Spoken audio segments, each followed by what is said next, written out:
Hey everyone, today we are going to talk about something sneaky that is happening or has happened in the XR world.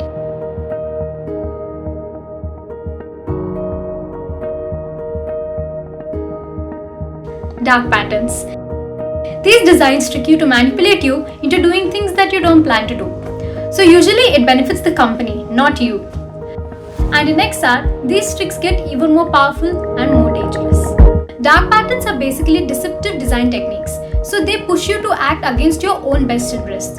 So you may end up spending more money, giving away more data, or agreeing to something that you really didn't want.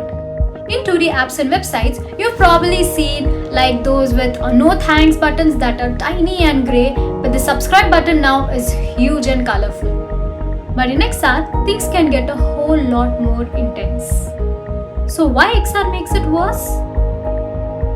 Spatiality. In virtual reality, everything is 3D. You feel like you're actually there. That means designers can literally place things in your way. So this is a hypothetical situation explained in this research paper. Imagine you're walking in a VR world, a pop-up occurs, and you decide to click no. So to finalize no, you will have to step on a virtual puppy. That's using your empathy against you. Perception manipulation. XR also plays with your senses, your sight, your sound, and even your touch. They can make products look way more realistic and premium before you buy them. But once you purchase, the textures and details can magically downgrade. Or they could force you into a situation that causes discomfort, like moving in a way that makes you motion sick. So you just click through a purchase to get over with it. Physical virtual barriers. When you're wearing a headset, you can just glance at your phone or real-world objects for a fact check. That means XR platforms can hide important details. You might be buying what looks like a top brand, but in reality, it's a knockoff. Or they could show you fake reviews right inside your virtual environment. Device sensing and surveillance.